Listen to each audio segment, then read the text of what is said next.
Hello and welcome back, and this is day two's video. So day two on the challenge, what we worked on was looking at debt, good debt and bad debt. So good debt would obviously be debt that you would have that was an investment, investing in a property that you were going to get money back from, or investing in something that you knew you were going to it was going to be of value to you. And then bad debt is obviously things like, racking up credit cards or buying stuff and putting it on credit cards that just you buy because it makes you feel good, or buying stuff that maybe, well, this is a very good price. It's never a bargain unless you need it or you love it. So looking at that. And then we were also looking at what you were avoiding. Now this is a huge one, and triggers, I'm sure some people, if any of these trigger you, take a deep breath and bless it, because triggers are fantastic. Our triggers show us what we don't want to look at, okay?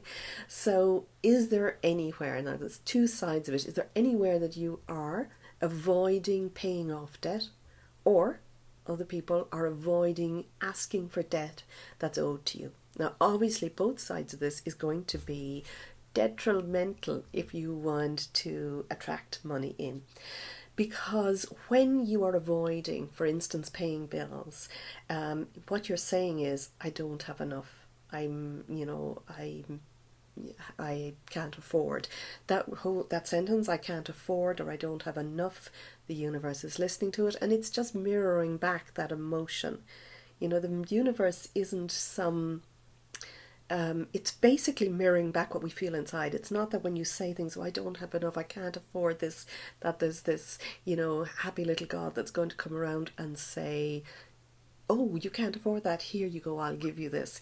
You have to feel already blessed. You have to feel already that you can, or at least be curious about how you can. Totally different feeling. I wonder how I can afford something.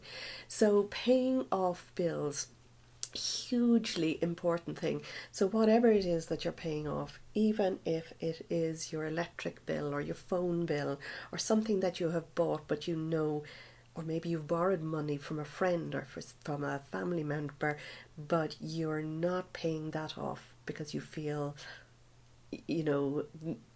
I'll pay them at another stage. If you're not paying off debt, it's still that feeling that I can't afford. But when you pay a bill, it's a really, really good exercise to actually bless it and thank it, thank the universe or thank that company for providing you with what you got. A much better energy to be able to come to paying a bill knowing that you're paying for something that you have received, because it's that energy. Everything is energy. Money is energy. It's energy moving out, energy moving in. It, stagnates and coagulates if we don't move it around. It needs to move out and move in. The other thing is looking at that message that you might be giving if you are not sending out invoices, or if people owe you money and you're feeling, oh, you don't want to ask for it. This is something, and I know I struggle with this hugely, but this is equally as important. There's an energy here as, well, I'm not worthy, or I'm not enough to receive that. And if you have provided a service, it's really important that people pay you for that service, for both of you, because it's the other side of the same law. It's the law of giving and receiving. As you give, you can receive. And obviously working with these laws really allows us to get in touch with that flow of money. So just even if you do have a lot of, maybe it's credit card or owe somebody money, decide today to pay off something, paying off a tiny amount.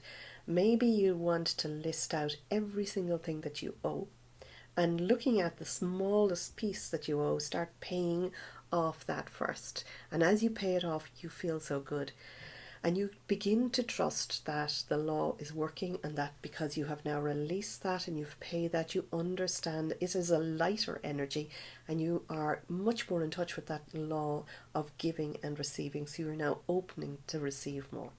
The other thing that you can do today is to continue clearing space.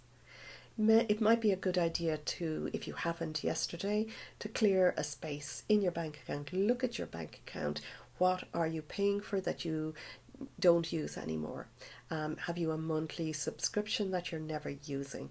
Are you paying for things that you have double ups on? Let me see, what else do we do that day? Also looking where you might be owed money, looking for where you haven't obviously sent out those bills, and looking for vouchers, looking for money again that you already have, or that is owed to you, or is there already. So this is just a very good thing to get into the habit of. And I would really encourage you to clear out another space. It might be a desk drawer, an office desk drawer, or it might be simply your underwear drawer. Where do you want to clear out and upgrade? Because every time we upgrade and we feel worthy of something more, whether you are holding on to old raggy underwear, or you are holding on to clothes that don't fit you anymore, or stuff because you got it as a present and you feel, well, it's worth something, I need to keep it.